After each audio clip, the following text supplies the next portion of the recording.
Okay, good evening.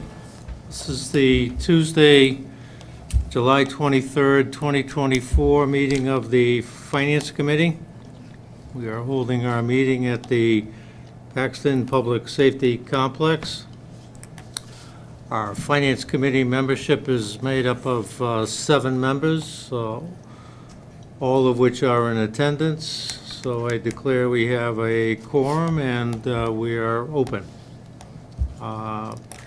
Our first item on the agenda is to open the meeting, but also to welcome everybody.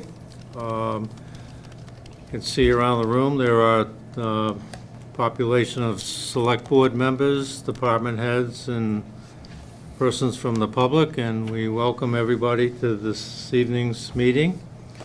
You'll note a little bit down below, actually in item 11, that we have a public session. So anybody that wishes to speak, we're going to make certain that you're allowed to speak. But in addition to that, we'll do our best to allow you to speak contemporaneous to some of the topics that might be brought up. Keeping that in mind, we have some business to conduct, and hopefully you'll defer to our good judgment to maybe on occasion curtail some of that. But we'll try to engage everybody as best we can. The first item, the next item rather, on our agenda is a review of a year-end transfer that was submitted to us. The Finance Committee has received it by way of email. We're going to call it up if we could. It is not switching. Hold on.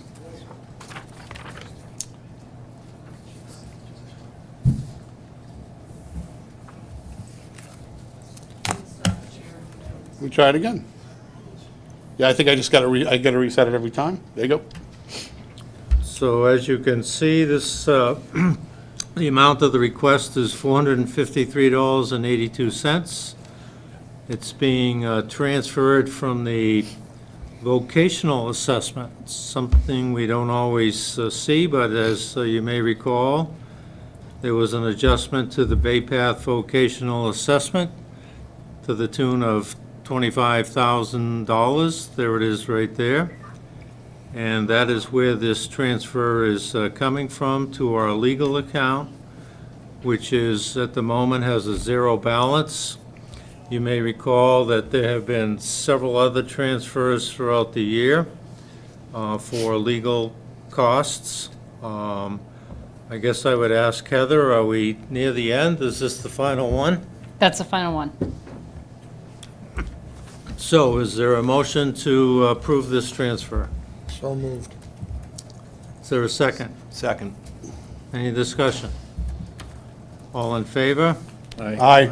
Opposed? None. Abstentions? None. The second order of business is reorganization of the Finance Committee.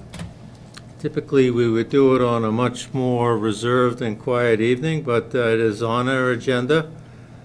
And conventional wisdom is that we would stay with the agenda and speak to the point of reorganizing, which we do every year, in which case we need to select a chair, a vice chair, and the clerk for the ensuing fiscal year. After that, there are a couple of Finance Committee positions that we hold on other committees, and there are some changes being contemplated there, but we'll do one at a time. So I think there's been some discussion about doing a slate of offices. There's also been discussion about doing individual positions. I think we're going to do individual positions. I think we'll start with chair. Are there any nominations for the position of chair of the Finance Committee? I'd like to nominate Mark Love for chair of the Paxton Finance Committee for the term FY25.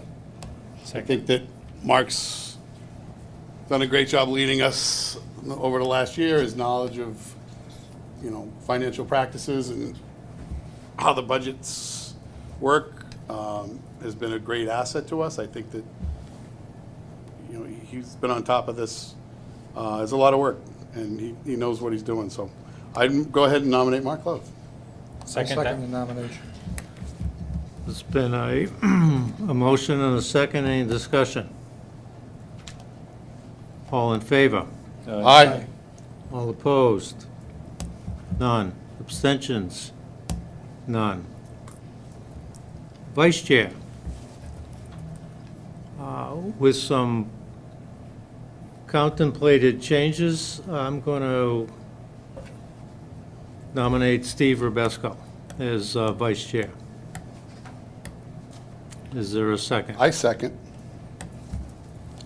Is there any discussion? All in favor? Aye. Aye. Opposed? None. Abstentions? None. Congratulations, Steve. Thank you. Because of a change in one of our other positions that we hold on another committee, we're opening the position to clerk. There has been some consideration of maybe stepping aside and another consideration of stepping up. I'd like to nominate Jeremy Richards as clerk of the Finance Committee. Second. There's been a motion and a second. Any discussion? None? All in favor? Aye. Opposed? None? Abstentions? None? Congratulations, Jeremy. Thank you. Finance Committee's representation, we serve on the Capital Improvement Planning Committee, the the Economic Development Committee, and the Wachusett Regional School District Audit Advisory Board. There has been a opening on the EDC Committee. Was previously served by Jeremy. I'd like to recommend or make the nomination that Tony DeNominic serve as our representative on the EDC Committee. Is there a second? I second the nomination. Any discussion? None. All in favor? Aye. Opposed? None. Congratulations, Tony. Look forward to your work on that. So it seems like it's forever ago, if you look at item 4 on the agenda. But as it turns out, there was a special town meeting. I mean this informationally and not otherwise. There were 3 Finance Committee members there. There were 4 that were not present. And I'm aware that the Finance Committee is aware that there was a special election and a special town meeting. And at the special election, a override ballot question was defeated. At the particular special town meeting, because of that override being defeated, the 5 articles essentially defaulted to 1. I'll dispense with the other one, which was retraction of the $1.4 million, which had been voted on at a much earlier annual meeting. So with respect to the one article was Article 5, which was the reduced services budget, and that needed to go to town vote. I don't know that you're aware, but there were 2 motions made on the floor the evening with regards to that particular article. One of the motions, which was voiced by representatives from the fire department EMS, was to increase the amount of ambulance receipts to further guarantee that there would be ambulance coverage continuously throughout the year. You might recall that our June 18th meeting, the Finance Committee actually engaged in a conversation to that extent with Fire Chief Pinjatori and other representatives. And it was nice to see that the fire department made that motion to increase their contribution from the ambulance receipts reserve fund. Typically, we wouldn't vote on that, but the moderator asked the Select Board and the Finance Committee to speak to it. I spoke to it and spoke in favor of it, and fortunately, it passed. So congratulations to the fire department. Thank you to the fire department for doing that. There was a second motion that was made to reduce the reserve fund by $12,000 to fund the library. And there was various people speaking in favor of that motion and various people speaking against that motion. I spoke against that motion. I happen, not that I'm opposed to the library, but I'm much in favor of the reserve fund being left intact for what is going to be a very difficult year and lots of demands and uses on the reserve fund. So that motion was put to vote, and that motion was defeated. And the reserve fund remains at $50,000. So that summarizes in a Reader's Digest version, and hopefully I've been fair and hopefully I've been quick and efficient in summarizing it. And that now leads us from that particular meeting to item number 5 on our particular agenda. And since the Select Board meeting of July 5th, they have scheduled a meeting technically this evening, although it's not a joint meeting. They've also scheduled a meeting for tomorrow night that's been canceled, and it's been moved to Thursday to kind of talk about the things that we're going to talk about this evening. And that is consideration for a third override, a second special town meeting, and another special town election.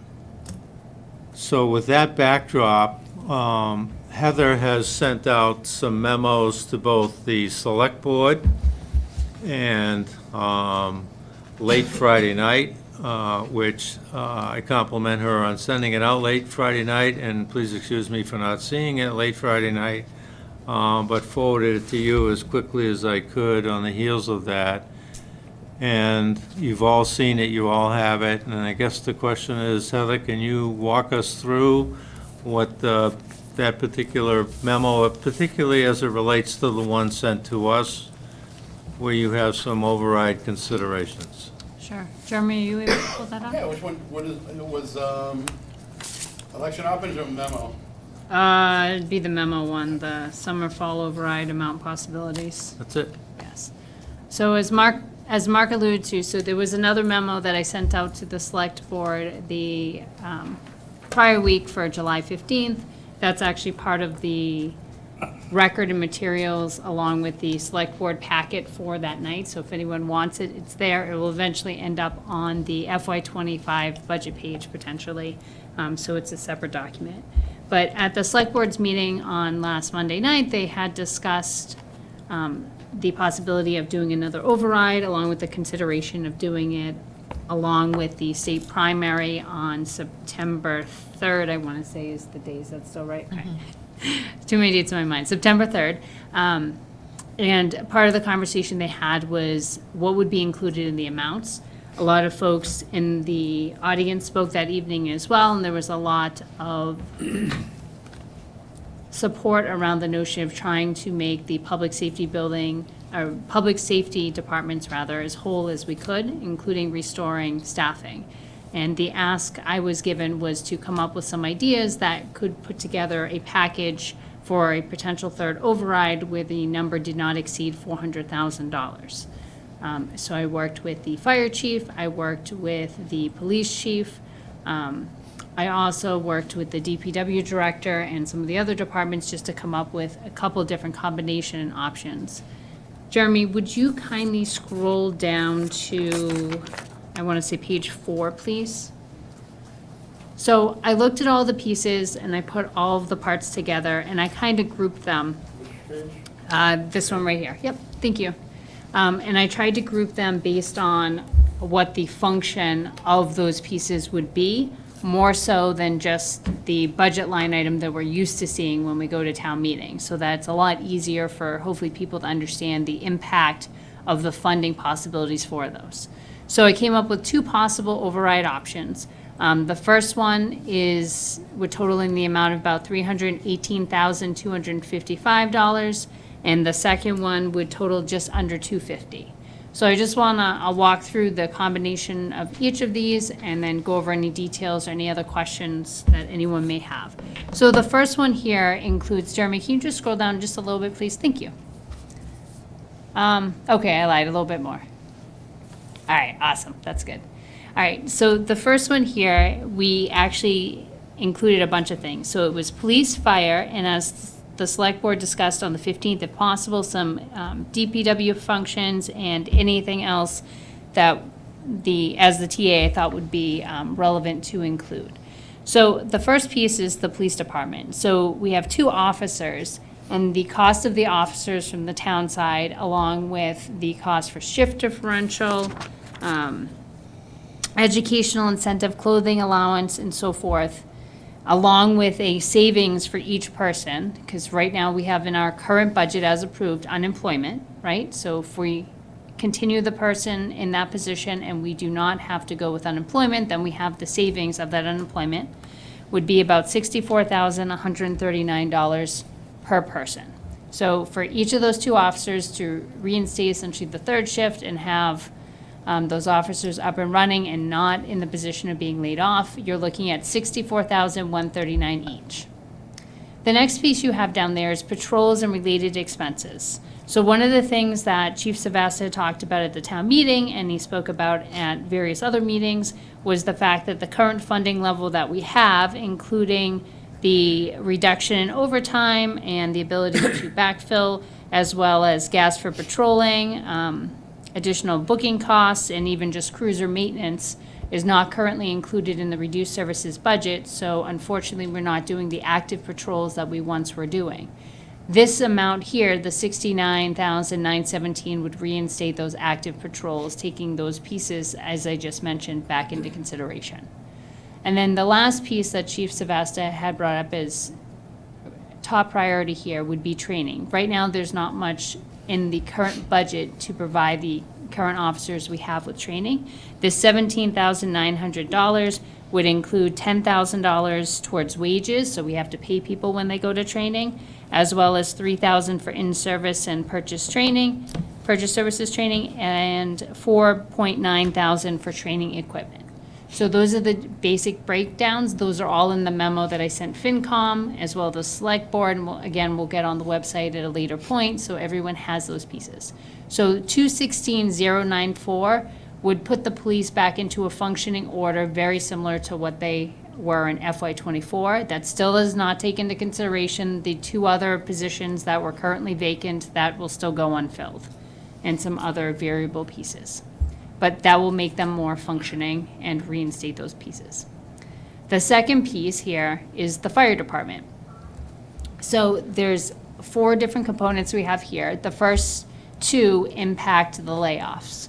The first one would be part-time administrative assistant, and would be able to restore that position so it would not be the individual would not be laid off come September, to the tune of $11,500 added to that line.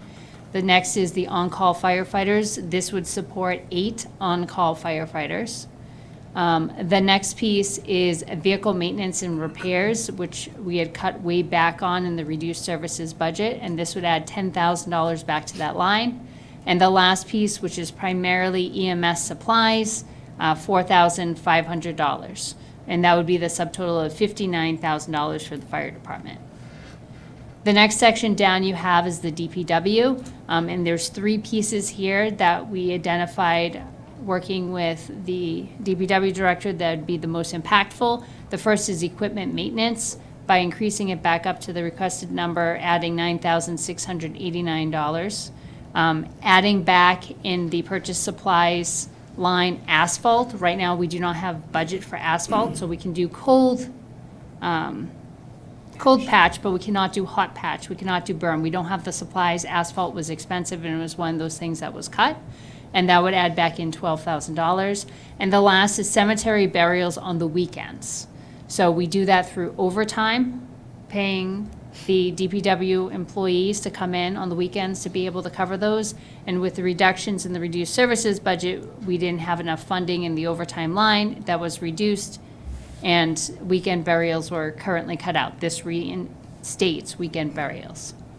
The last piece are 4 smaller pieces. One was the library. I simply asked the library director what number we would need to add into the budget to get them to full accreditation and not having to go for a waiver. It would be $9,292.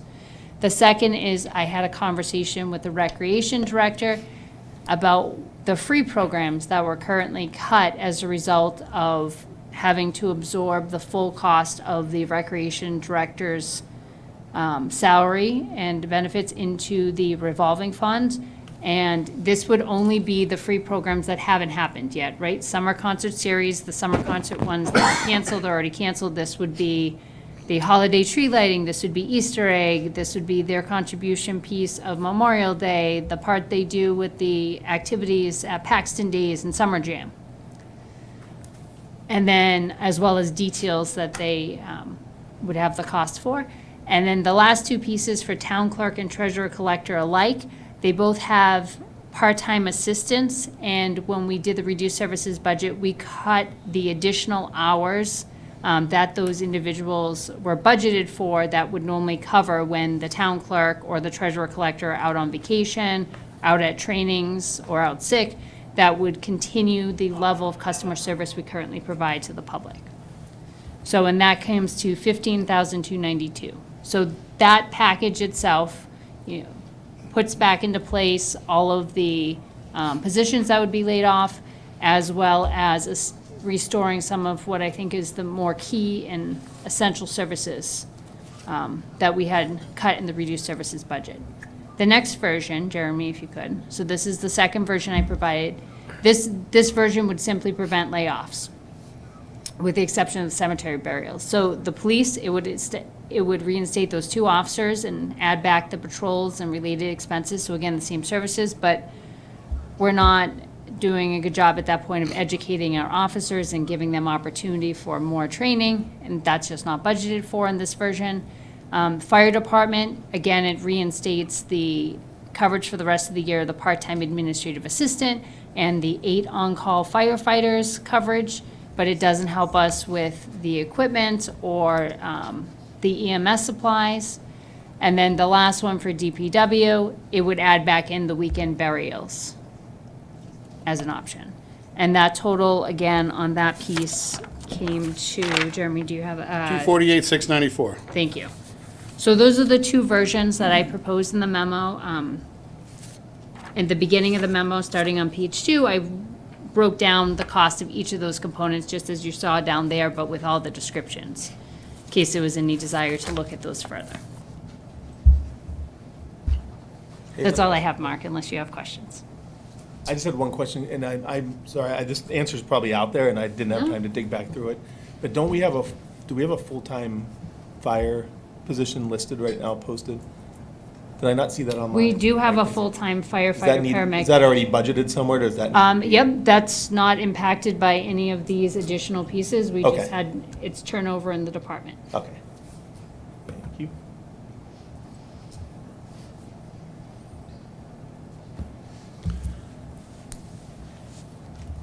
So, let me say 2 things. I don't want to disappoint anybody on the Finance Committee, but I got an option 3.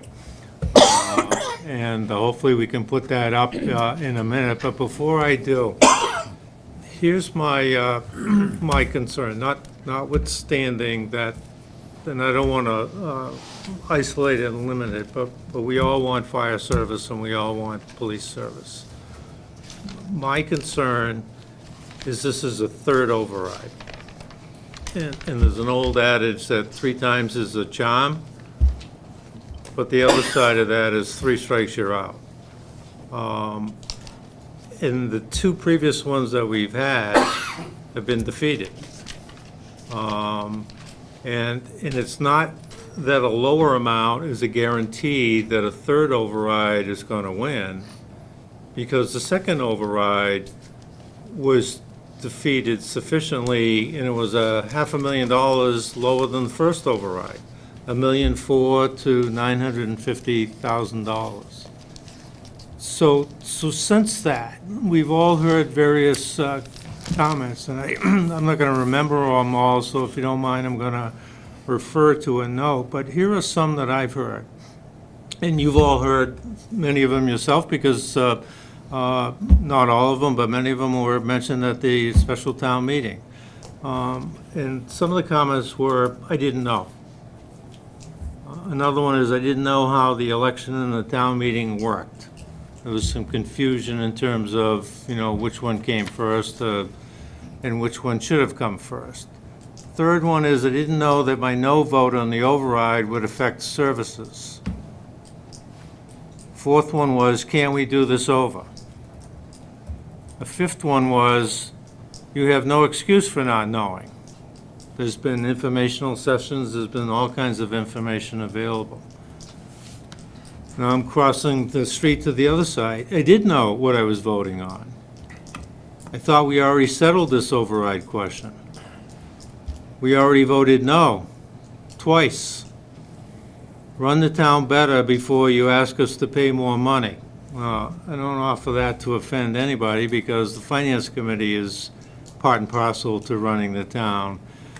But the point is that there aren't two sides of this issue. It's like a star. There's one up here, and there's one down there, and there's one up here, and there's one over there, and there's one over there. So my concern is lower amount, campaigning for it or otherwise, is not an absolute guarantee the third override is going to pass. There's a risk. And we have police officers that are going to have to potentially be let go on September 1st, and we're having a special town meeting on September 3rd. An election, on September 3rd. What if the override on the special election on September 3rd fails? And they can answer this for themselves, but my rhetorical question is, what police officer is going to hang around until September 3rd, hoping that third time is a charm? I think we need to do something immediately, quickly, fast, tonight, tomorrow, Thursday night, and not wait until September 3rd. So I came up with a option 3 for everybody to consider. I might have sent that to you late in the day. I don't have copies, didn't send it to everybody, but here's what I've come up with. $200,000, and actually, I don't want to get ahead of myself, but this could be as an override, or if you go a little bit further, without an override, but to immediately address the urgent need that we have right now. And you can see that the police, I'm looking to, suggesting that the nighttime service be restored or made sure that it's maintained. Those are the two items, if you were to compare back to Europe. I don't mean yours, Heather, but the schedule in options 1 and 2. The $64,139 are right from those particular options. The vehicle gas, it's been commented already that the patrol service has been mitigated because they're trying to conserve gas, so they're not being proactive in the community. This restores that. DPW, if we don't have the asphalt, then the next Facebook avalanche of comments are going to be the potholes in the streets. So this addresses that, and I also, as a member of the Capital Improvement Planning Committee, I can tell you that the DPW department has aged equipment. They need to have money funded to pay for repairs and service of that outdated, aged equipment until such time as help arrives in the form of new equipment. Fire and EMS, looking to add back the part-time assistant. I'm sorry I didn't add in the full on-call firefighters. I only took some of them. I have no other reason other than to say that I needed that number in order to get to $200,000. The town clerk, with all of the special town meetings and all the work that that department does, I think they need $2,000. The same with the town treasurer. Numbers right from your options 1 and 2. And I think previously $1,000 was cut from the Economic Development Committee. I can't imagine a worse message other than depleting police and fire than to take that away. That's the one particular initiative that could basically bring help to the fore in terms of some of the things that it could do. They were asking for short money. I think that short money should be reinstated so that they can try to drive that particular initiative. So the analysis of that is that all of the positions are either saved or restored. Forgive me, except for a few of the on-call firefighters. This particular number of $80,000 is 80% of the option 2 that was put before. So we're not slicing it, dicing it. We're doing the best we can. We're trying to honor that particular amount that's been put forward. The risk is 9/3 is too late. Sense is, and I could be corrected, that terminations need to go out on 9/1. The risk is an override fails. 2 have already failed, as I've already mentioned. There's no guarantee that a lower amount is going to cause the 3rd to pass. I've already mentioned that.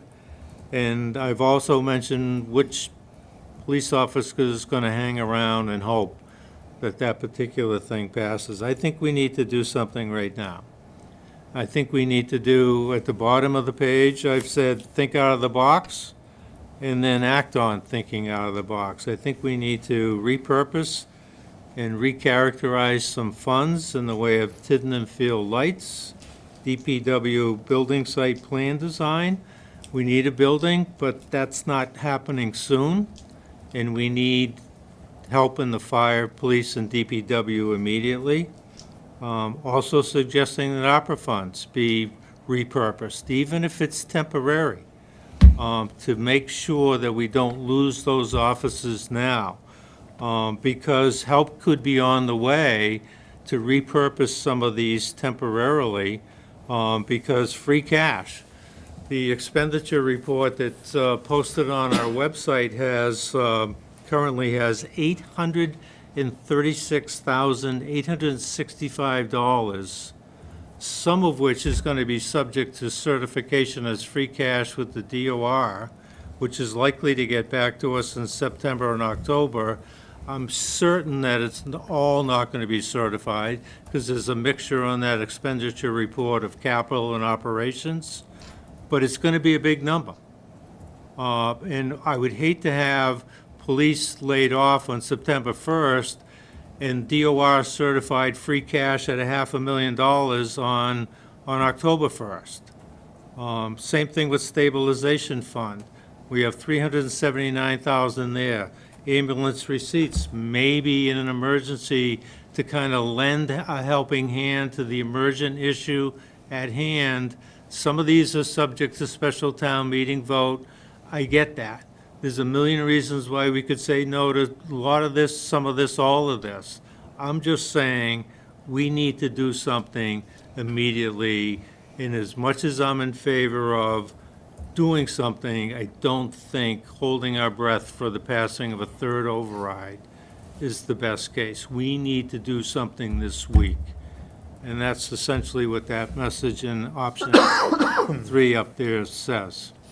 No disrespect to recreation and library for not being included here, but they might have other sources and resources in order to get the $2,000 that they need or the certification that they need. These are the urgent factors right here, and as it turns out, that would, if it does pass as an override, that's $119, which is a far cry from the $1,400, which was the first override, and the $565, which was the second override.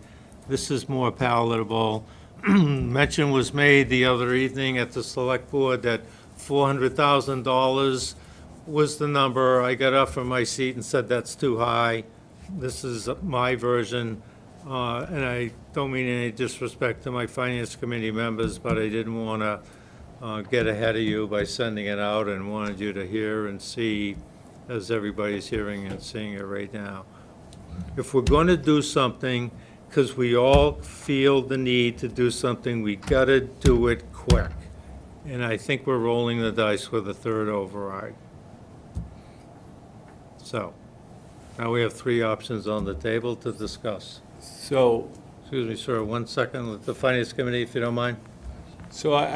Mark, this is a great idea. I think, using cash we have, but all this relative to the financial responsibility, we're just kicking the can to next year. Because if we do take any of this money, that will put us in a larger hole. So I guess one other option would be immediately fund, as you say here, but then have a override vote on November 3rd. I don't know if you saw the numbers that were put out there relative to the amount of people that hit the polls, but if you look at the amount of people that hit the polls in all special elections, it's sub 20% of the population of Paxton. If you look at the number of people who hit the polls on November 3rd, it's over 80%.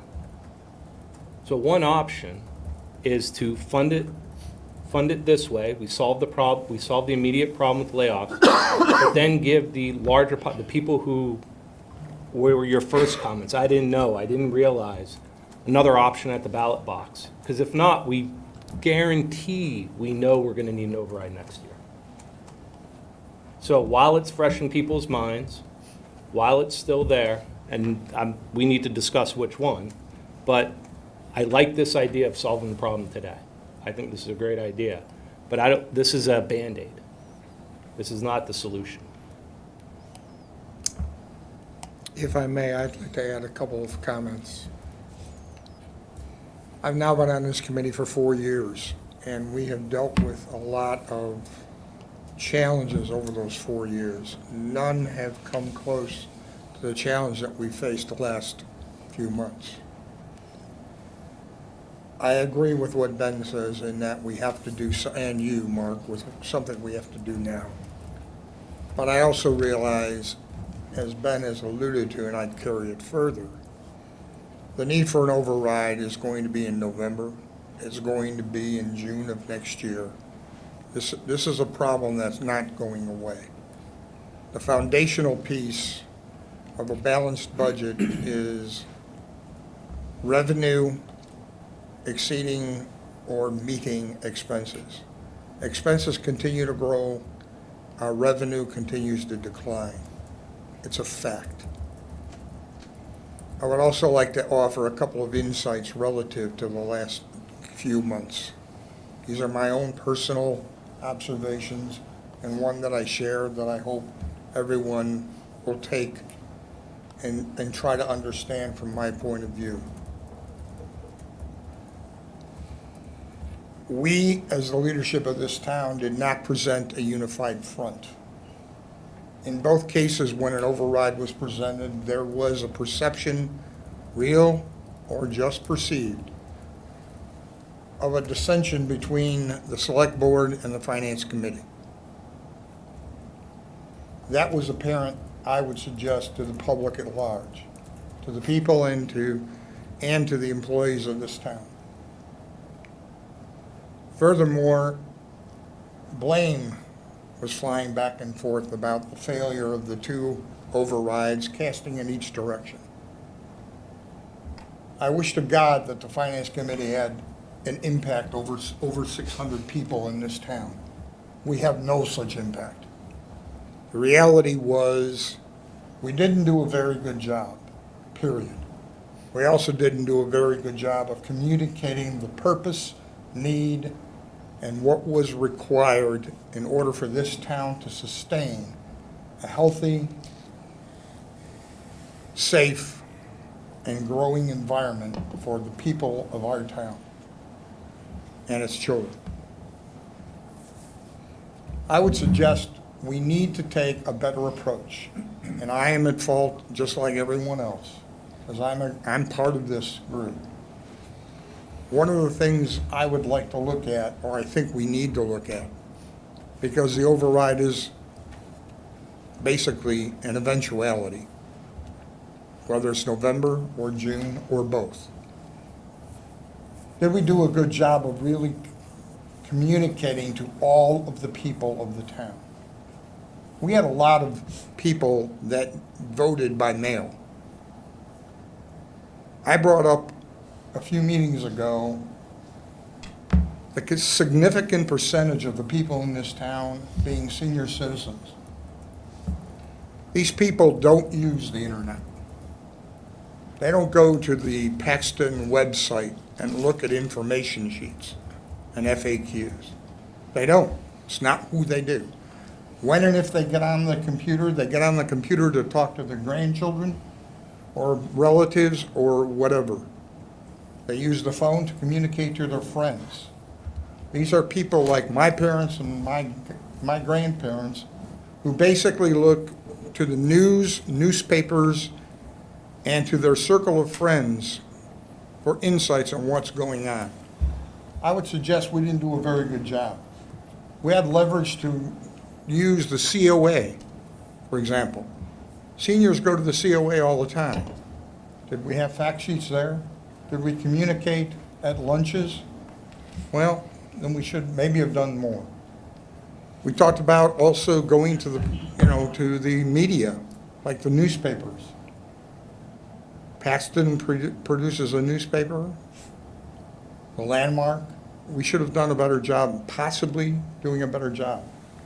But I really feel that in order to really sell the importance and to close the gap, we need to do a better job collectively. Again, my opinion, and it's thoughts that I need to share that have been bothering me for a while. And I'm finished. That's all I have to say. Thank you for listening. I think a lot of people share that. I think one of the problems, and Heather, you can back me up on this or yell at me, but you're kind of limited in what you can communicate as a town, right? So, not to add, but kind of what you said, Steve, I tried to bring this up a couple times, and I don't think I was very good at saying it, but I thought we were, in these meetings, answering the wrong questions, because the things people are voting on, they're not, I don't think there's a lot of people going out there and grabbing the meeting minutes, watching the videos. They're Googling something that they're interested in. How much does the police chief make?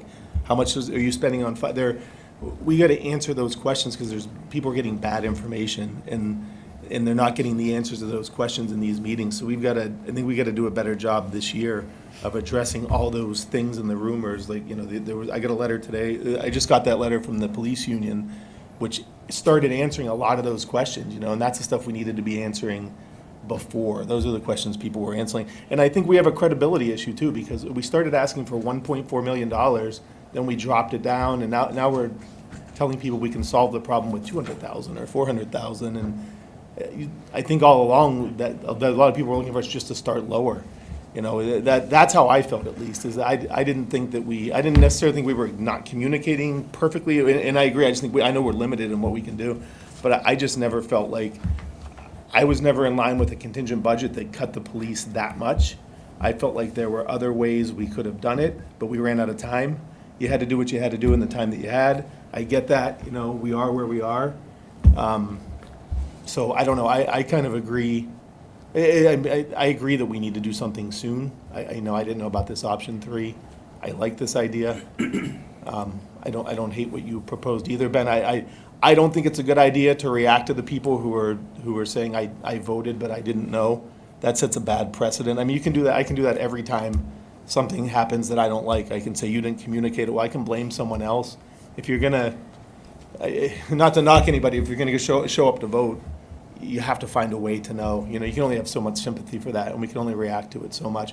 We got to react to the real problem of doing something before police officers walk out the door and don't come back. So, But we also have to address the future, and we know the demand is going to be there. yeah, And I agree.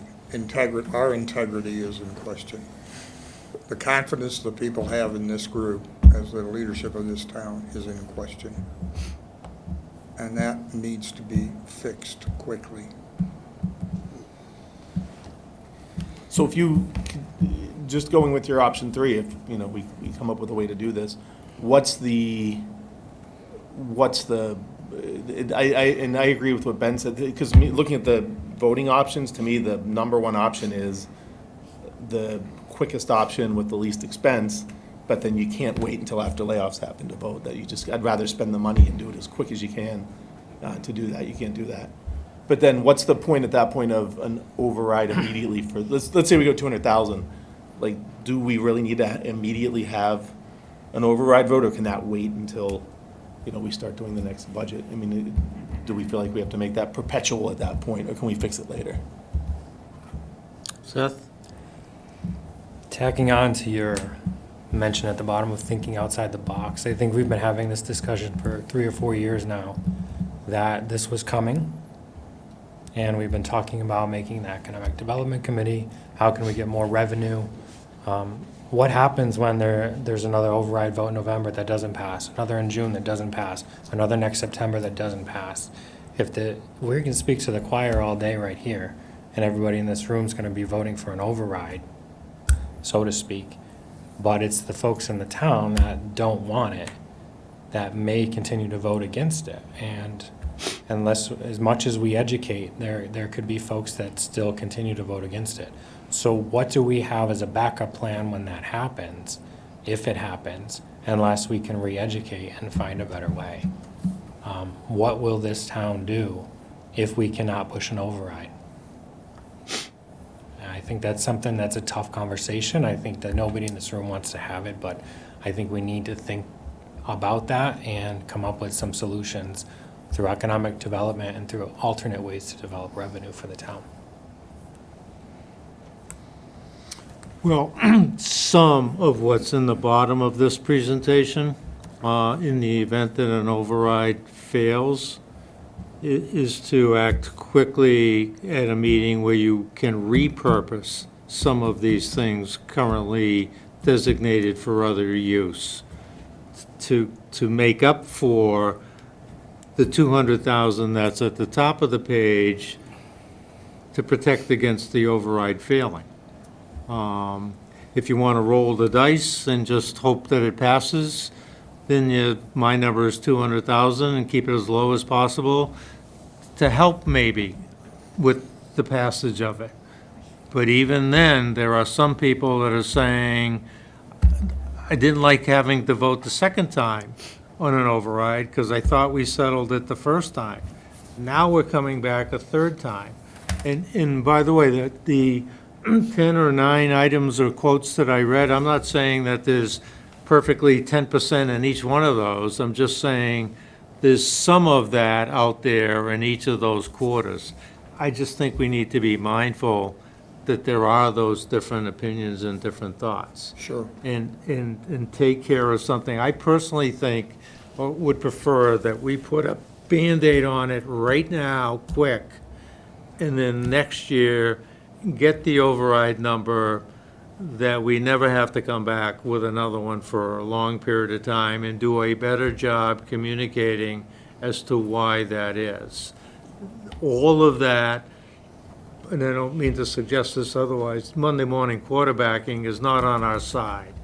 The clock is ticking, and we got September 1st, and we have a special town meeting on September 3rd. That doesn't quite connect. So what can we do in the next week or so to prevent those? And quite frankly, it can't wait 2 or 3 weeks, because if I were a police officer, I'd be looking during that particular time and not having a crapshoot that it's going to pass a third time. I think it's serious enough that we need to act quickly, and that's what part of this is trying to say. If the consensus is that option 3 is the right thing, how does that $200,000 become a reality? And does it need a vote? Does it need to go to? Yeah, Well, we would, I don't know if the select board is looking for us to do this, but we would make a recommendation to them as to which one we prefer, option 1, 2, or 3. I For think, the override. number, for an override number, correct? No. No. You're saying, okay. So if you're looking at these numbers, let me just help out a little bit here. So the Tiverton Field Lights wasn't just a regular, free cash appropriation at town meeting. Because it was through the ballot, the only way to do something different with that number is to close it out to free cash, which I believe we already have this year. So when free cash gets certified in the fall, end of September, early October, that 79,969 would be part of it. The DPW building site plan design was an article that was appropriated at town meeting, I believe probably through free cash. That amount could be repurposed, right, like we did in the annual town meeting with the phone money. We repurposed it for IT project. So you could repurpose that, or we could close it out again and roll it to free cash. Again, it wouldn't be certified until September, or October, or if you want to just repurpose it, you could do that as soon as the next special town meeting, which has to be no sooner than 14 days after the select board call it. ARPA funds, the select board could do anything with the ARPA funds at their meeting. Keep in mind that we've already contracted out a good proportion of it, including for the fire truck. The stuff that is not contracted out, I think the biggest number in there is several $1,000s for, thank you, assistance during the wintertime and so forth. And then there's some smaller pieces there. Going down to the other pieces, all three of those have to be done at town meeting. So basically what I'm hearing is this 200,000, option 3, does not become a full reality until there's a town meeting, correct? And voted. All right. If I'm a citizen sitting here for the first time and hearing this, what do you think is the first thing that comes into my head? Why didn't we do it at the last town meeting? Bingo. That's what I would think. But it is what it is. Why didn't we Could come you here repeat first? that? I don't think everybody heard what the question was and what Tony's answer was. Well, the question was why, what do you think people are thinking when we sit here and say this has to be done at a town meeting, is why didn't we do this at a previous town meeting, right? Why did we come with a 1.44 or a 950,000 when we had this that we could have executed? I think part of this comes back to some of the conversations that have already been had with FinCom tonight, and that is the fact we were trying not to have to keep coming back every single year, right? This small number, which we could do, which will relieve the pressure from these departments and will make whole those paid positions, right? It will help us for FY '25, but we're gonna be in the hole for FY '26. If you look at this number, anything that's under $500 and something thousand in free cash that's certified next year is going to be a cut, right? So Exactly. we just keep coming. Exactly. So Ben's comment, and it's a rightful one, is we're kicking it down the road. Okay? An override for next June is an inevitability, period. End of story. So, Yeah, and what I wanted to say is, historically, we've had bad turnout for town meetings. And whether it's because we can't advertise, people don't know about it, people don't pay attention to the signs, they don't go to the websites. The national and the state elections have, magnitudes of order different turnout. And so, if we could find a way, and if the select board meeting is tomorrow or Thursday, to have a town meeting that would address the shortfall in 14 days, and then we put something on the November 3rd ballot that would then fund us. Again, it doesn't get us out, it's gonna be a small number, right? Whatever, it might be one of these, but the unfortunate thing is, we will still be back in June for an override, or we're gonna have the same conversation.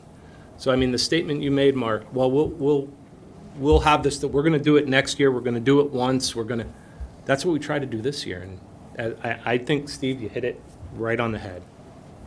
As the finance committee leadership and select, we could not provide a united front, and everybody got confused. I got confused at times on what was right and what wasn't wrong. So I think the one thing we have to fix for next June is a united front. However we do that, we as the leadership of this town need to fix that, or we're gonna be here in July and having a similar conversation. And we need to ensure we reach everyone. The elderly are not gonna go out at night to any town meeting. They don't go out at night. They limit their travel. And if we have to somehow think of a way to transport them or get them engaged in different ways, thinking outside the box, then that's what we should do. Because there's no denying a great piece of the population of this town are people that are senior citizens, like myself and others, that we need to reach out and deliver a unified, concise, clear message with the understanding of what the impact is. I think Seth has a good point though too, is we need to keep in our mind that the answer might be no, regardless of our best efforts. Correct. So we've got to, throughout the, right now, I think tonight we should focus a little bit more on what we can do immediately. Like, can we make this, is there anything we can do, you know, in reality, short-term, to solve the shortest of the short-term problems, keeping the police officers, you know, the 200,000, something like that? Is there any that are realistic, any quicker than what Ben just proposed? And I do, you know, again, how I personally feel about an override is how I vote on the day that vote takes place. But between now and then, we should be putting it out there on the, if possible, on the day when the most people we think are gonna show up. I would love to see what an override vote looks like with 85% of the people showing up, whether I agree with it or not. That's what I wanna see, you know? So, yeah, is there a way to do it short-term then? Can we, do we risk, because all of these things, we would have to schedule a meeting and hope they go through, you know, and it starts looking pretty, I don't know, desperate and piecemeal at some point. We gotta come up with a plan that the people are gonna get behind, but. Well, I think this is your question, Seth. This is exactly your question. What happens if we don't have it? We're here. This is what we're here. So either we live without it, and it will continue to get worse, right? Because if we take any of this money, next year will be even less money. Because if you look at the, I think 800,000 we're taking out of free cash and ambulance receipts and all that just to have the gap. And it's not, that was the gap. I'm sorry, I don't have the exact numbers, but we are taking money out of free cash this year and we still have almost $1 million gap. So it just gets worse. To answer your question, what happens if it continues to fail? But we've also got to find more revenue, whether, I know it's hard, but we have to do it. And we also, throughout this year, we've got to look at more things that we think are necessary. That, you know, we can't just assume we can level fund everything. And maybe we can, but I mean, again, then you get to the risk of, we can't do it without asking for a pretty big override. You know, it's going to be a tough year as far as that goes, you know, but we are going to be back there at some point, so.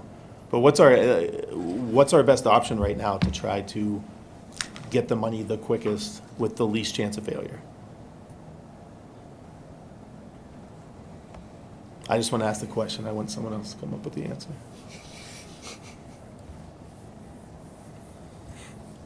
I don't have a magic 8-ball that's gonna tell me what to do. I don't know what the answer is. So I have a comment, but Finance Committee, okay if we recognize people from the public? Sir? Can you identify who you are, and are you close to a microphone? No. Josh Rucho, I live at 26 Lee Street. I'm just. Just hold on. With this $200,000 thing that you proposed, what are the, and I'm pretty sure I just heard the answer from Tony, and I'm pretty sure she said it, but it's basically just gonna take money from places that is already there. What are the effects that would come of that? Does that make sense? Like, how is that gonna affect us? If the money's there, why can't we use it?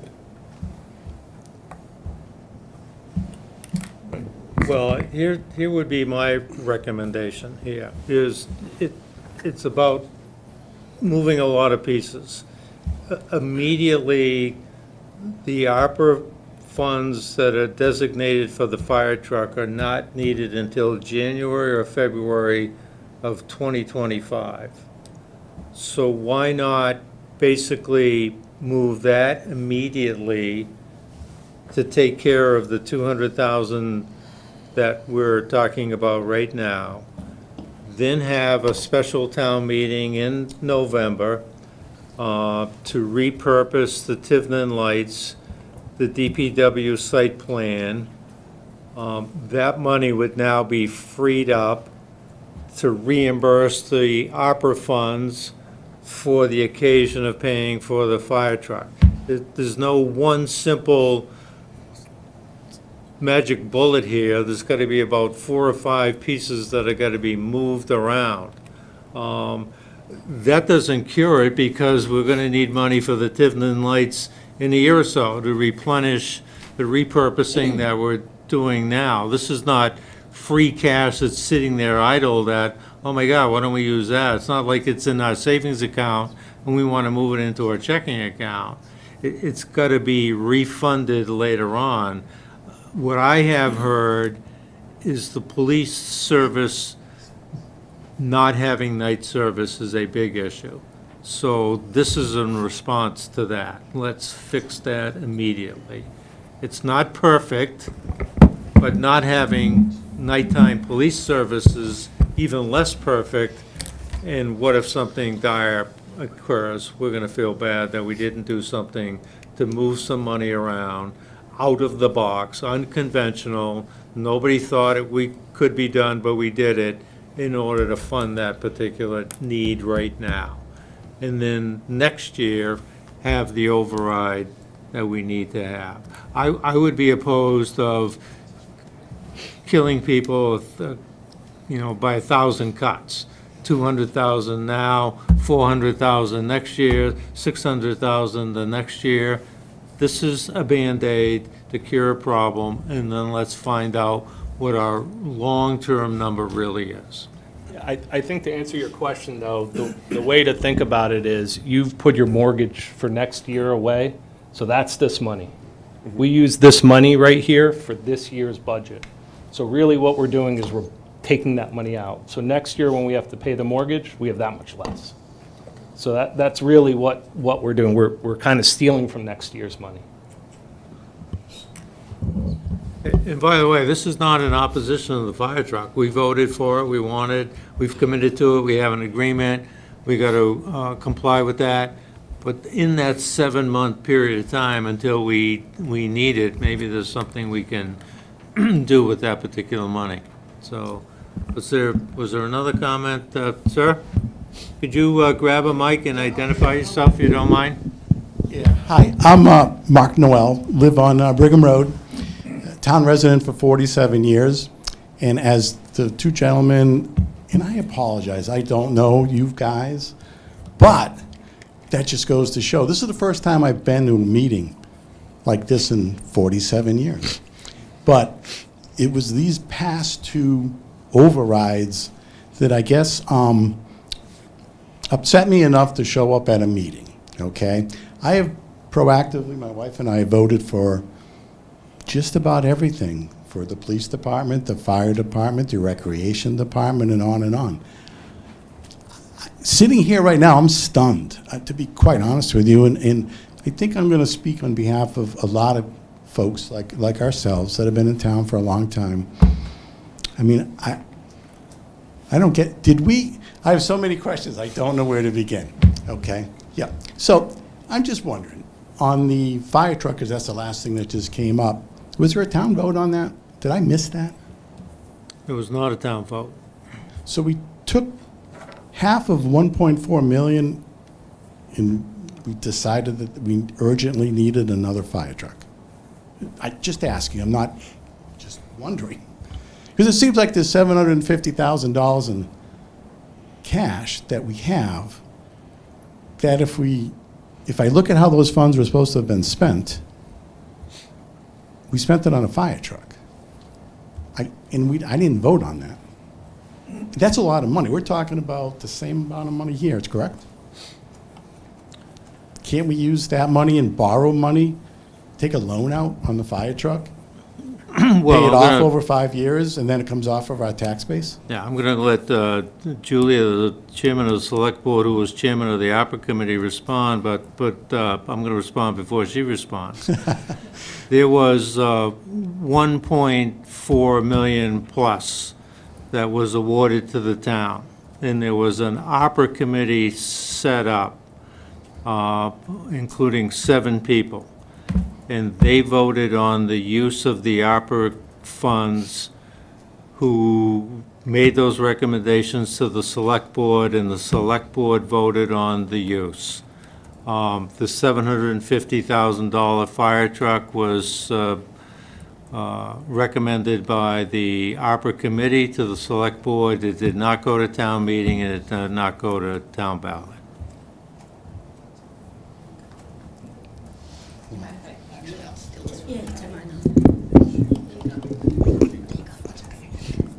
So, so the ARPA money was, number one, came at a different time, right?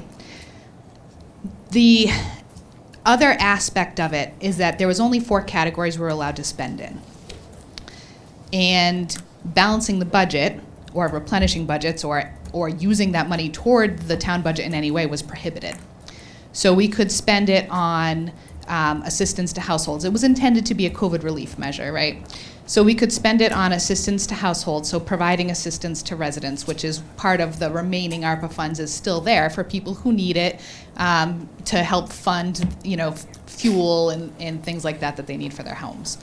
The other things that we could spend it on were infrastructure developments, right? Unfortunately, 1.4 million even doesn't get you much in the way of infrastructure, right? What we need, and what we started to put some of that money toward, was West Street, because of the water main issues that are there. In order to fully fund that, that would have required a lot more than $1.4 million, so we did what we could to try to add money into that to start the design of it so that it would be shovel-ready and we could then get a grant.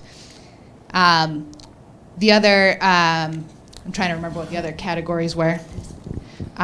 So we spent on West Street water main, the food pantry, senior center ramp, senior center front steps, assistance to households, school supplies, emergency operations center build out, because we could do public safety items, electronic signs for the town hall and the public safety complex were done so that we could help with getting information out to residents. We funded a police cruiser. We funded the mechanical room stairs here at the public safety complex. We funded the library for internet, stormwater compliance, a water tower generator, tree removal and trimming. So there was quite a lot here that we funded with that. But one of the challenges with the ARPA funding was trying to find a way to take this money that we were receiving from the federal government and make it work for us, right? So we can't invest it. We weren't allowed to invest it. So how do we take that money and make it become more than what it is? And the ways that we looked at doing that was, number one, were there ways that we could use that money so that we could become eligible for grants later on, right? So that was the design of the West Street water main.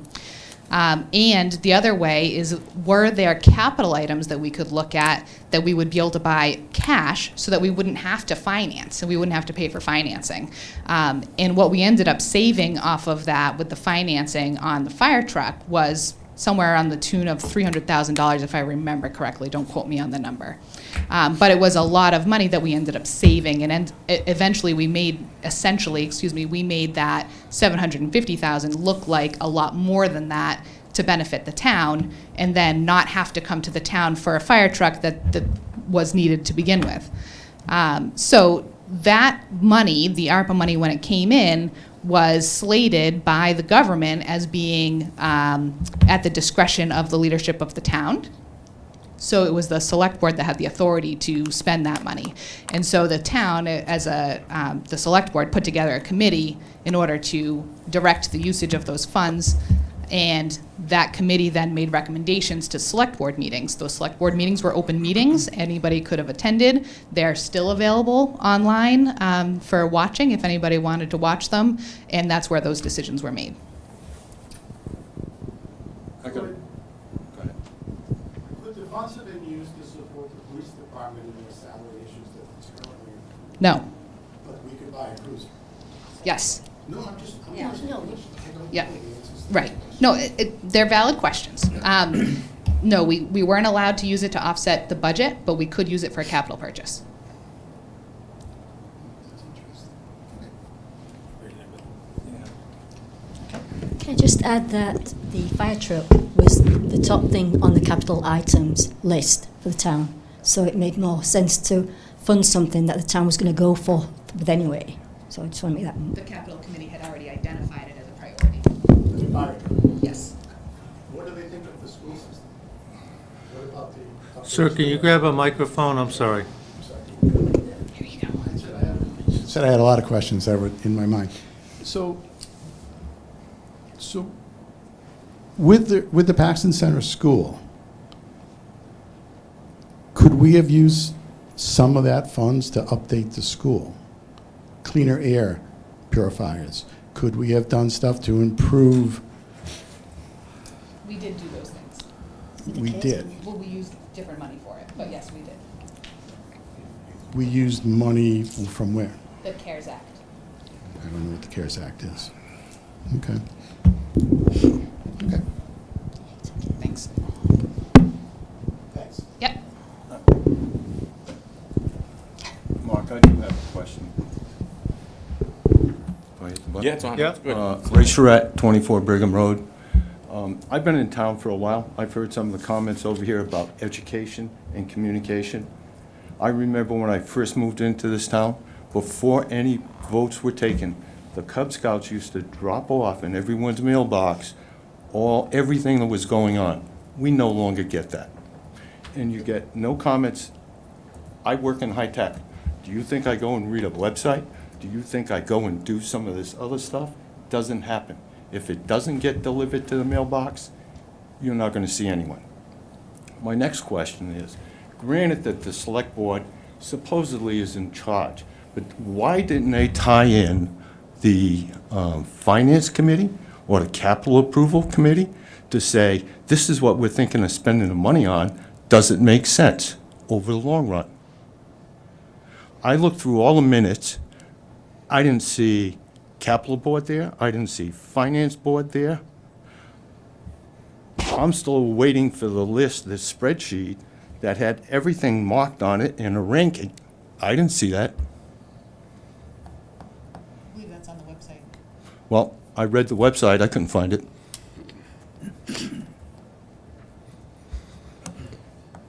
Okay, so you got the communication, and I don't know why they were they weren't included. They're open meetings. I've heard that before. I'll drop that. Mr. Vagnis? Comment, if I may. I've had the pleasure, excuse me, of sitting through several meetings this year from, let's just say, January on. And I agree with several comments made tonight by your board. First off, the communication, the information didn't get out there. We can beat that to death, but something has to change. However, as a resident of town, I'm somewhat concerned that you as a board tonight are going to make some sort of recommendation or motion. And there's no guarantee when you leave here that anybody's going to listen to it. And to support that fact, I would refer to what happened when Finance came up with a recommendation of 1.1 million as an override. And when I went to the select board meeting, I heard 1.4. No basis other than that's what they thought it should be, because this will be the be-all, end-all of, we don't have to come back next year or the year after.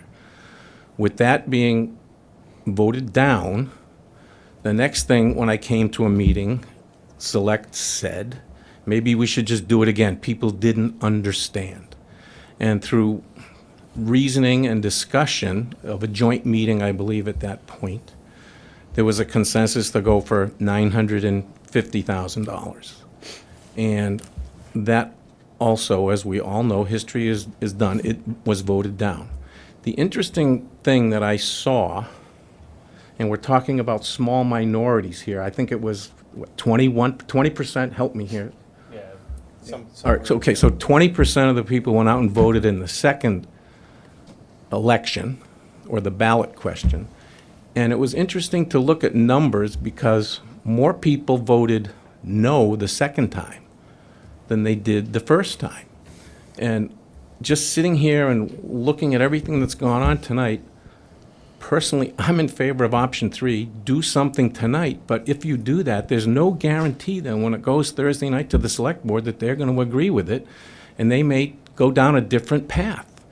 We need to keep those people employed now. We can't wait on the maybe something's going to happen September 3rd.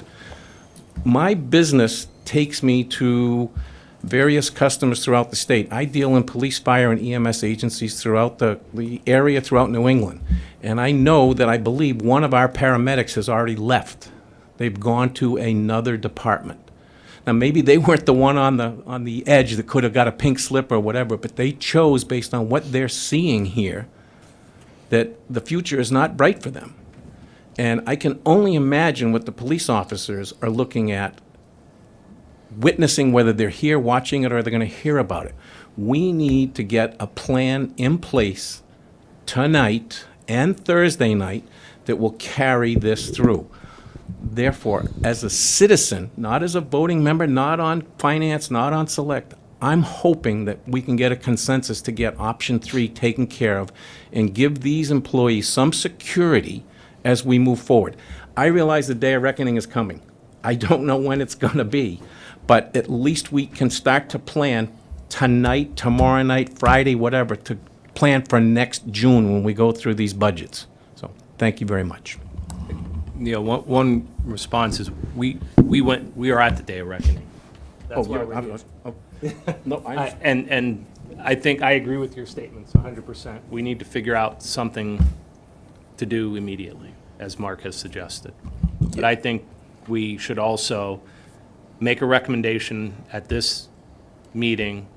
Hopefully the select board will take the recommendation and then move forward with it, because part of the world we live in with rules and processes and things like that, that's the process of town. Right. Mark, can you explain just to me, or maybe the select, what is the process? We have 2 boards here, but does one trump the other? Does one win? Does one not have to listen to the other? I've been through a lot since January. Sometimes I walk out of here. Which one's better, are you? No, but I walk out of here some nights shaking my head like, what just happened? They're the governing entity. Okay. We can make a recommendation. Right. And one thing, Neil, is they get elected, we get appointed. Right. So they're elected by. You want to run? We'll get your name on the ballot for something. That's okay. Can I be recognised? Yeah, go ahead, Carol. Okay, so I understand what everybody's saying, that the Board of Selectmen won't go along with this recommendation on Thursday. The point is, we may not be able to go along with the repurposing of those loans, those amounts in what have been taken up by articles. If we're robbing Peter to pay Paul, why don't we agree to go to stabilisation for the money at the town meeting and replenish that, rather than trying to replenish the ARPA fund, which has been committed to a fire truck and there's a contract signed. If we're going to, like I say, if we're moving parts around, why don't we just take it out of stabilisation? Isn't that potato? I mean, just if the money's there, find a way to keep these employees here. Well, a couple of things. I don't know if Jeremy can call that particular option 3 up, but I was remiss in not focusing on it when I spoke to it, but I was certain to make a point of it when I wrote it. It says a combination of these particular sources, maybe stabilization, maybe repurposing, maybe ambulance receipts, maybe new free cash when it's certified, maybe. and we can make a recommendation to you. We're not suggesting there's one size fits all, that there's got to be a combination of these things.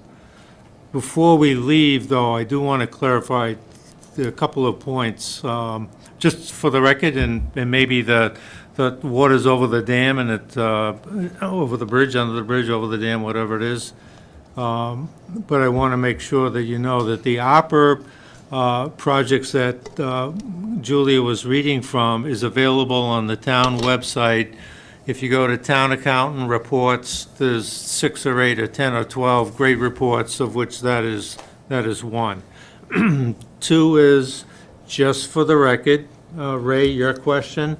The Finance Committee made a request of the Select Board to serve on the ARPA Committee, and that was declined. And at that particular point, it was said that it couldn't be done. I wish that there was a way that it could be found to have been done, because I think we would have been a valuable resource to that particular committee. And if not Finance Committee, then certainly Capital Improvements Planning. One of the two should have been there. Didn't happen, but for the record, I want you to know that a request was made. The third item, in terms of not on the same page or whatever, I want to go on record as saying the second override for $950,000 was voted unanimously by all 7 members of the Finance Committee, as well as all 3 members of the Select Board. That's about as unison as I think as you can get. What we were not in unison on right out of the gate was the $1.4 million that was proposed, and our committee was debating whether it would be $1,150,000 or $1 million. And that vote by the Finance Committee was 7-0 in favor of the $1,050,000. So I don't want it to generally lay out there that there was some food fight or infighting, but we were unabashed and unbashful about our opposition of the $1.4 million. But other than that, I think from that point on, it was pretty unified, and the voters spoke. As Neil had mentioned, a lower amount that we were unified on drew a larger crowd to vote when that was the only ballot question on. That says something. There was no elections, there was no other thing on them to show up other than that one particular item, and they sent a message. That's why I'm fearful that there's no slam dunk on the third override. That's why I'm advocating for something to be done quickly, and I think what should happen is we should recommend the $200,000, that the ARPA funds be temporarily repurposed to make sure that we don't lose any fire police officers in the interim, and then over the ensuing months, we take other steps to repurpose at a more widely attended election with respect to some of the other things. There's got to be a few pieces and a few steps that take place. If there's a recommendation to come out of the Finance Committee, as opposed to nothing, that they just take away the conversation that we've had, maybe in a moment we can put that in the form of a motion. Right now, I'm going to recognize Julia. Thank you, Mark. So, first of all, I want to commend you for coming up with this third option, because I don't think it's a bad option. I think it has its challenges, but I think there's ways to maybe make it work, right? I agree with Ben. It is kicking the can down the road. It's a Band-Aid. It's not going to fix the problem, but it does restore some service, and that's the goal right now, right? To address Tony, Tony, you mentioned that there's a credibility issue going forward here. I disagree. The reason I disagree with that is because the goal of the override each time we've gone forward has changed. The first goal was to try to restore our budget in a way that's going to prevent us from having to come back for another override. There was no appetite for that. The next goal was to try to get our deficit under control, right? So that we could fund this year's budget. There's no appetite for that. Our current goal is to try to get back some little bit of service so that we can have some of the public safety that we're looking for, which we've heard from the public they really want. And so this isn't to deflect sort of some of the rumors about, well, are you going to just keep having votes until you get what you want? Well, no. The goal has been different every time. And if you stay informed, you'll understand that. Now, in terms of fixing the problem, we know that's not going to happen. In terms of a backup plan, the backup plan is cutting service, right? That's what we do. If the budget doesn't pass, if we can't get the money, we have to cut our service. Now, the situation that we're in right now isn't all bad. We come at it doom and gloom, right? But what's happening right now is the town is finding ways to work around it. Now, I don't want to upset anybody in the room in terms of coverage, overnight coverage, police coverage, things like that. You're not going to find a way to work around that, right? But there are other things that the town is currently finding creative ways to try to work around some of these things. And sometimes you need this kind of pressure in order to make that happen. So being in this position isn't all bad. And I want people to sort of recognize that, right? Now, do we have work to do? Do we need things to get fixed? Absolutely. To address Neil, with regard to the Finance Committee and the Select Board not necessarily being on the same page, there have been joint meetings set up. The idea behind the joint meeting is to get everybody on the same page, right? Unfortunately, as we were going through this last budget season, there were some difficulties with schedules and quorums that we couldn't make that happen. And so what ended up happening was that the Finance Committee met by itself, and then the Select Board met by itself, and none of that is conducive to working together, right? We, as a group, need to work better at working together, and I'd suggest to you that a joint meeting is the best way to do that, so that we can all have input into the decision-making, and that we're all making the decision based on the same information, because I'll represent to you that when that initial decision was made for the $1.1 million, it was made based on different information available to the Finance Committee at the time than what the Select Board had available at the time. So it wasn't necessarily that the Select Board just didn't take into account what Finance had wanted to say or wanted to recommend. We were basing it on different information that we had available to us that Finance did not have available to them, through no fault of their own, right? So as we go forward, my suggestion is we really need to focus on having joint meetings as we make these decisions. If we don't make this decision so that we're all predicating it on the same information with the same benefit of all of our discussion and all of these great brains working together to try to come up with the right solution for our town, we're doing everybody a disservice if we don't handle it that way. Now, going forward with what we're looking at currently, Mark, I like what you've put together with the 200,000. Does it fix everything that we need? Of course not, but that's not what we're looking to do right now, right? So I really appreciate that you took the time to do that, and I want to make sure you get credit for it. I think it's a big deal, and I think it's a good opportunity. Where the challenge is going to be right now is that we have a special town meeting that has to happen in order for much of that to take place. So the earliest date I'm guessing that we're going to be able to do the special town meeting is on August 19th. The 15th is sort of another date that's possibly open, but I don't think everybody's going to be around on the 15th. I know I'm not going to be here on the 15th, not that I'm suggesting that it can't go forward without me, because it absolutely can. If we were to have our special town meeting on the 15th, we could conceivably do something like pull out of stabilization, but we just need to recognize that once you do that, there's no guarantee it goes back. And the same thing with the free cash, right? So if free cash gets certified, of course, that would be well after that town meeting. We'd be able to have another town meeting later on. I think we're planning on doing that anyways in November. And then we could move that free cash around, but then that free cash is not going to be available to balance the budget next year, which is what we need. And so again, we are digging the hole deeper when we do this. Every time we don't pass an override, we are digging the hole deeper. In terms of finding revenue, Tony, the revenue aspect of things, 100% we need it. 100%. Totally agree. But it's a long-term solution. That's not happening anytime soon. So I have a question on that note.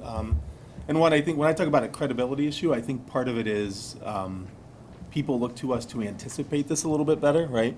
Yeah, I think a lot of the things that we talked about over the last couple of years that we take for granted and we assume are, absolutely necessary services, I guarantee you we could go through and find that we haven't been perfect and that we've overshot the moon a little bit with other people's money, right? And that's what I'm talking about is people, we're not saying, we shouldn't get to the point where we have to, the first year that we run into an issue like this, so we've got to get rid of police officers, talk about closing the library, like all these extreme things. That just tells me we didn't do our job. Well, We should have been able to anticipate it, but let me finish. You had a Sorry, minute. go ahead.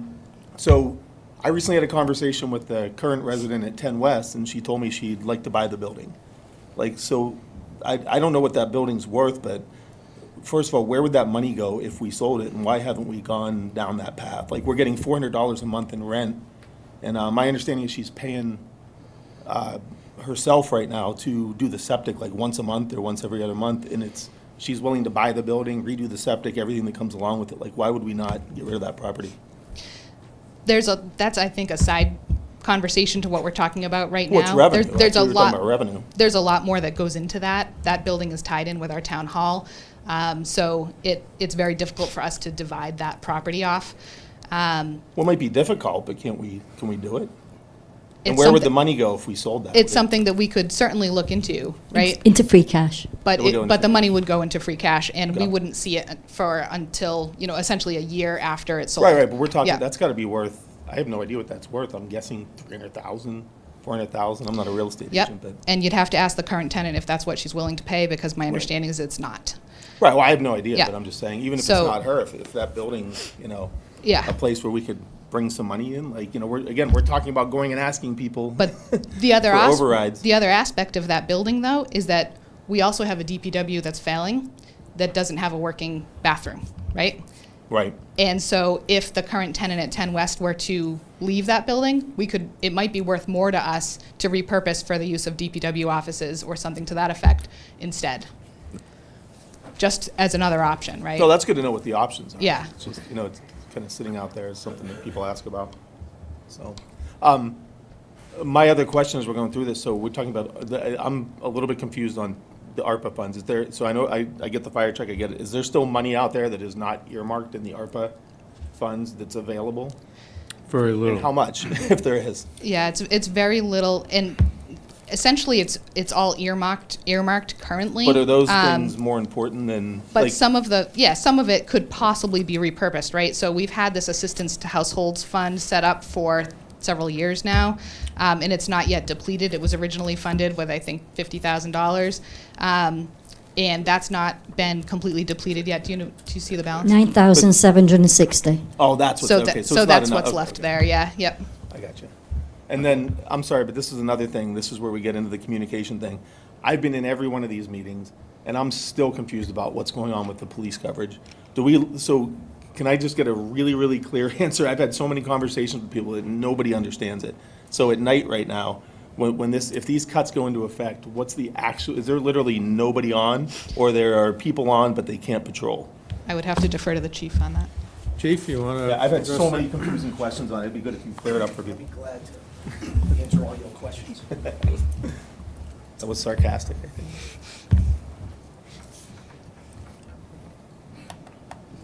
First of all, I'd like to thank everybody for coming. This situation we're in is one thing. Mike. Push the button. Yeah, okay. What this situation we're in right now, I think it's bringing the town together, and it's bringing more involvement. So that is the positive thing I see. As far as my coverage, what I've been saying all along, from day one, is with these cuts, $343,000 out of my budget, I can't staff. I have 2 vacant positions. I have 2 people going to be laid off. Might as well say it the way it is, since we're all in this room right now. The people that are getting laid off are not waiting. One has already taken a job in another department. I have 3 senior guys that are interviewing for other departments. I anticipate losing one of them. The officers are not waiting around. Mark, like you said, the picture that it paints is why stay? There's no longevity here. And I don't know what to say about that. I try to keep these guys as positive as possible, but in these conditions, that's not working. So I will tell you that August, I have 5 shifts that are not 11 to 7 that will have nobody on. There's no money in overtime. I have no money in overtime. So while we're figuring out numbers, I'm grateful for the numbers presented to get anything. But in the big scheme of things, we cut my budget $343,000. Putting $143,000 in, while it may at least fund 2 positions, I'm not going to have the officers to put in those positions. That's the first battle. The second issue is my budget works together. So it's not just the funding of those positions. I need the overtime to fund the court time when we're on patrol. Everything works together. So I can't I can't say, hey, you know what, we got gas money, go drive around. Great. What do we do with the drunk drivers? What do we do with the warrants? What do we do with the speeding? Every time we get out of the car, that costs money, because it's court time, which goes to overtime, holiday pays and all that. I don't have the money for that. So back to your question about come September 1st, it's probably going to be before September 1st. I'm not going to lie to you, because I'm having officers leave. But as of September 1st, you will have the officers stationed at Anna Maria. Those will be the officers that are on. If nothing is going on in the college, and if I have 2 people, one may be able to break away and respond to calls for service. We're in a tough position right now, and we are still in a contract that the town engaged with Anna Maria. I am responsible for police service on their campus. I have to work with two departments. It's 2 separate issues. I have to provide the safety and the responsibility for the campus due to our contract, and I have to do the same for our town. The college has the money right now, so I have to staff them. Contract says what I have to put up there. I'm supposed to put 6 guys up there. I'm going to be down to 5. How much longer is that contract? Do we know? Next July starts our last year. Now, again, for the people that don't know, those offices are 100% funded by the college. Their vacation time, their health insurance, everything. There is no cost for those offices at the college from the town. So it does benefit, because right now, when we don't have any officers working the town of Paxton, at night, come September 1, you won't understand how much that benefit is if I can pull an officer off to respond. Please keep in mind, we have a duty for our officers to provide them as safe as an environment as possible, and we are stacking the cards against them. I can tell you there's numerous single-man shifts. And in the year 2024, to put a police officer out there on their own, responding to some high-crime calls, okay? And to say, go out there alone and wait for backup, you're stacking the cards against them. They deserve better. And the Anna Maria guys can't go out actively and do anything, right, for the contract there? When there's 2, one can break off. okay. Yeah, but remember that some of my guys up in Anna Maria, they're not sworn, so they're public safety. They have no firearms on them, they have no guns, they have no arrest powers. So they are on the campus. They are not coming out, they are not driving around, they can't patrol. So, come September 1st, we're in trouble. And actually before, because I give one of the guys getting laid off, I give him 3 weeks and he'll be out, he'll be done. So now I gotta try to fill his shift, and I can almost guarantee that at least one or two more will drop. Mark?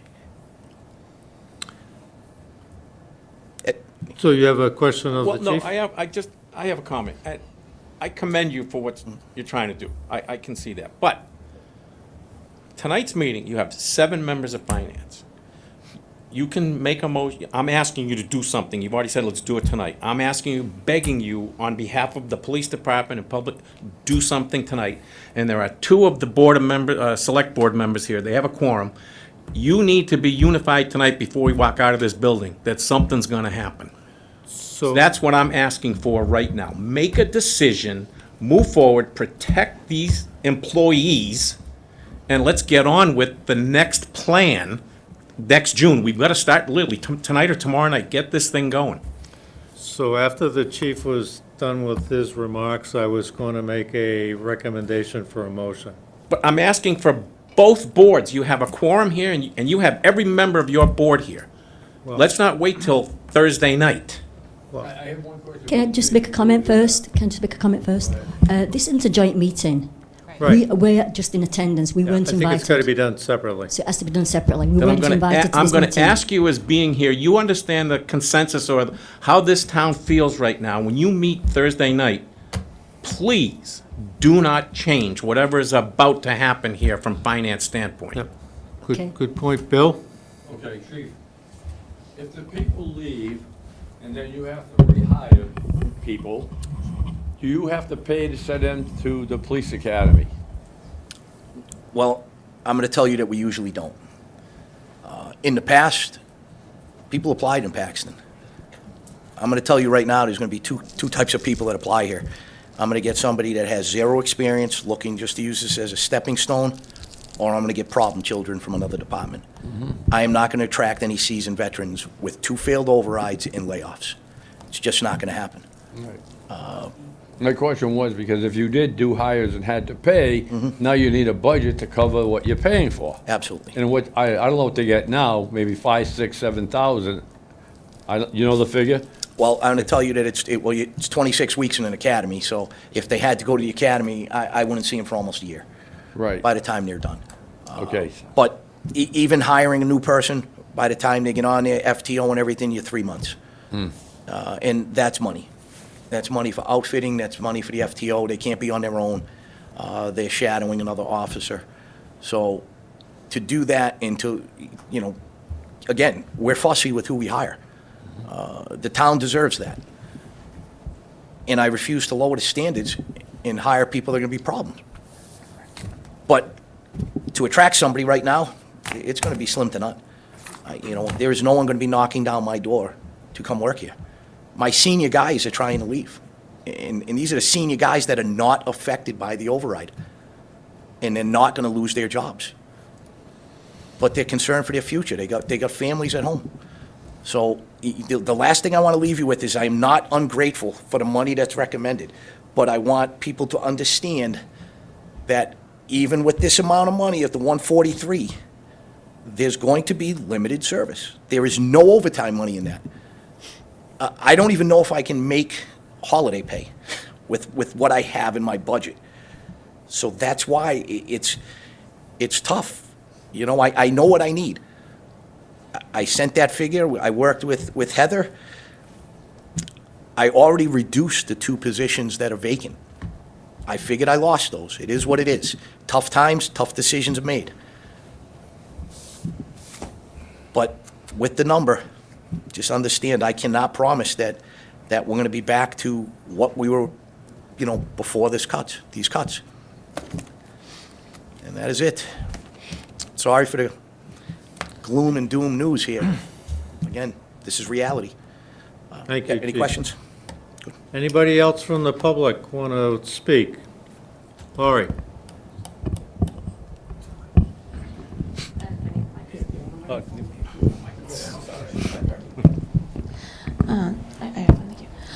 So I just, Laurie, you I'm want not- to identify yourself? oh, sorry, Laurie Becker, Town Clerk. I'm not going to make any recommendations or anything. I feel like that's between finance and select board to determine. I just want to speak from the logistic point on my end. I've heard some talk about the September 3rd. I've heard it's actually November 5th. I've heard that date thrown out. I just want you to realize I'm under a time crunch on my end. I'm already past the point I would have felt comfortable ordering ballots for September. We're still legally okay, but if we're going to do the September, and I believe that is a select board decision whether to call for an override. Of course, the Finance Committee can make a recommendation to that. But if we're going to be holding this election on September 3rd, I really need a decision to be made this week because I would like to order the ballots Friday. And then, of course, as far as town meeting's concerned, I think they voiced the concerns as far as we'd need the 2-week notice minimum to get that warrant posted for that. Good with me? Thank you. Thank you, Chief. Thank you, Lori. I'd like to make some comments myself. Yeah, go ahead, Bill. Okay. See, Bill Trotter, 12 Suomi Street. Based on what we heard tonight, some things we have to think about. The first thing, let's talk about the overrides that we had. The people went, they voted no. The people went, they voted no. The people now say, what's going on? Doesn't my vote count anymore? You heard about the boy that called Wolf. We're going to play this game forever? Number two, we had the meetings for the overrides. It was a hodgepodge floor show. People walked up from the audience asking questions, giving opinions. Tonight, we had a PowerPoint presentation, not exactly, but a presentation. If we claim that the people are uneducated as to what they're voting on, at that meeting, we should take that first 20 minutes or half an hour and say, let's educate the audience. So you won't get all of those stupid questions that I listened to. Some were very valid, but others were just off the cuff. Because people don't have public information. On that vein, some officer in this town or a volunteer should be designated as a public information officer. It's a matter of having communications with the Telegram, the Landmark, cable TV, Channel 1, Spectrum, and it's a matter of having a contact there and saying, we are having a special town meeting. Now, we also have the Paxton Neighbors, which Julia put a wonderful thing on the Paxton Neighbors, and everybody will watch it, listens to that, and it's on every day.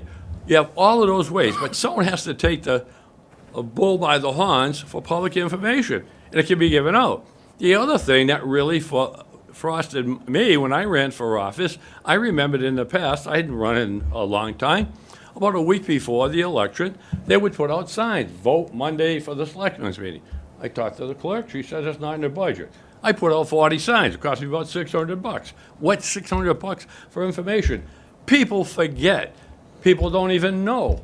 That's our job to inform them. There are ways of doing it. So when people come there and say, I don't know, it's because we didn't give it a shot. I'm a guy that reads newspapers, everything. I'm online all day long. And I'll tell you, unless you have those vehicles in place, and it's not rocket science, years ago, and Carol will tell you, Landmark sent a reporter here. Remember those meetings? Yep. Where are they? Let's invite them. Somebody just has to make a few phone calls. We can inform the public. And then once we do our job and they say, I didn't know about it, well, you know what? I can't take you by the hand and lead you to the meeting. But Bill, we you're don't making have some good points, but we're gonna close. But the thing is this, we're wasting our time if the electorate doesn't even know what they're voting on. Yep. And they don't know what he said, what he told us tonight, how dire that situation is. You have to allow these fellows to get up independently, even at these meetings, and say, before we vote, here's what you're looking at. Not that, oh, we're down this, we're down that. You got to drive it home. People want services. That audience at that meeting, if I asked those people how many are over 65 years old, they would have raised 80% raised their hands. You want to wait for an ambulance when you have a heart attack? You bet your ass we're not going to wait. Do I really need a library book? It's touchy, I can go online. This is what we have to do to make it work. Then my last comment. the Economic Development Committee. They should be required to make a monthly report to the town manager as to what they're doing. The other thing with information, we could put out information, give us suggestions how to develop our town for your benefit. These things can be done. Good points, On that Bill, note, but I'm going to close it. I don't think we're going to resolve all of that this evening. So I'm going to make a suggestion that we make a recommendation. One recommendation with two parts. The first recommendation is that we take the $200,000 under option 3, and we recommend to the select board that they make as quickly, immediately, quick fix as they can to secure and to retain all of these positions outlined in option 3 by all manner that may be available to them in terms of cobbling cash and reprioritizing and repurposing and recharacterizing. The second part to that would be that we take that same $200,000 and that the Select Board and the Finance Committee meet jointly between now and, I'm saying, November 15th to decide what we're going to put before the voters on a ballot question, which would be well-attended. We'd have a higher volume and maybe a better message and better indication with that higher volume, but not to rush something for September 3rd. Do you mean October 15th? Because the election is November 5th. Well, I said November 15th. I might have meant November 5th because Laurie corrected me earlier on that, too. So, So for the presidential election? yes, yeah. That would be the goal. I said the 15th, I meant the 5th, I'm So, sorry. so Mark, the problem is the deadline per Mass General laws to get our ballot question on the federal ballot for November 5th is August 7th. August when? August 7th. So the select board have to have a determination and a written ballot question to Lori in hand no later than August 7th to make it on to the ballot for November 5th. It's quite a leeway. But I would suggest that we have a joint meeting between now and but for your meeting on Thursday, we're asking you to take some measure of immediate action. Everybody I'd second it. got that? Yep, friendly amendment? I just want to warn. Is this on? Sorry. I just want to warn you, the select board has no immediate ability to change this, right? All we can do is make a warrant article for town meeting. So there's nothing in our power that we can do between now and a week from now to restore this money and make this happen. We are taking another risk, albeit I'm going to suggest maybe a lesser risk at town meeting to try and repurpose funding in order to restore those budgets. And then we can talk about what the right thing to do is in terms of potentially putting on an override for the presidential election, because I agree with everybody who has said that the presidential election is the better bite at the apple to try to accomplish that. So I just want to make sure that your eyes are wide open as to what our abilities are going into this. And hopefully, both chiefs, the message that you're taking away this evening is something you can pass on to your staff, that help is on its way, or we're doing everything to get help on its way. And maybe that might mitigate some of the departures that might be in play. If that's a goal or something we accomplish this evening, then it's a meeting well held. So my motion in the form of a motion, is there a second? Second. Any discussion? I guess I just want to say something. I want, whoever listens to this to realize this is a fire drill, right? We are where Seth kind of asked. What happens if we don't do an override, and we don't do an override? How dire does it get? As the chief eloquently said, the thing we have to worry about is people are not going to want to come to Paxton. And people have to realize that we have made decisions by not funding the budgets as recommended by both the Select Board and the Finance Committee that we are now kind of have put out to people who are looking to come in and be public safety officers or fire officers, it's that, you know, there's no guarantee in Paxton. So I just want everyone to kind of walk away with that. That's my opinion. It's not so. So there's been a motion made and a second, and any further discussion? All in favor? Aye. Opposed? None. Abstentions? None. It carries. Comment, Julia? Can we look at setting a joint meeting date prior to August 7th? Because I believe that's the date that we need to have that ballot question to Lori for the presidential election.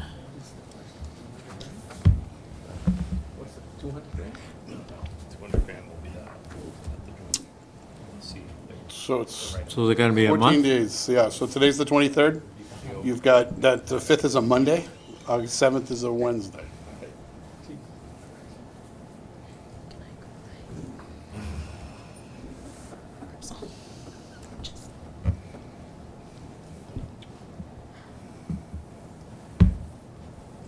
Is the select board planning on meeting the 5th?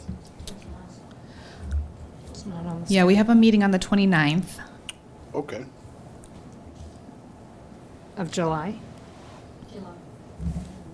I thought our meeting was this Thursday, and then we don't meet again until August. We have a meeting on Thursday, yeah. I have one set for the 29th on my calendar. Do you?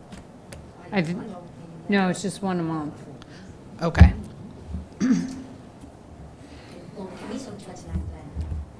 So we'll make it work for, I mean, I think you guys have the bigger scheduling challenges on your end because you've got more people. Well, if we can look at Monday, July 29th? That works for me. Tim's a no. Huh? Seth? No. Tim? Ben? I could do the 29th. Steve? Yes. Tony?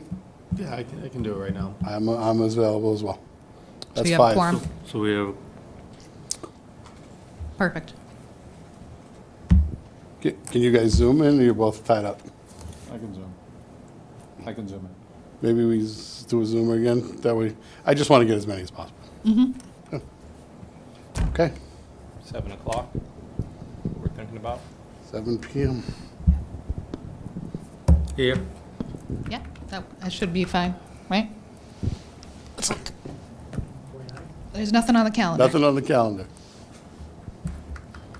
so, there are some other items, but I don't think they're as pressing as what we just discussed, so if you don't mind, I'm gonna defer them to another meeting. Is that, any objection to that? Thank you to the public for your great comments and your patience. Is there a motion to adjourn? So moved. Second. All in favor? Aye. Aye. Opposed? None, abstentions, none, we stand adjourned. Thank you, everyone. Do you want to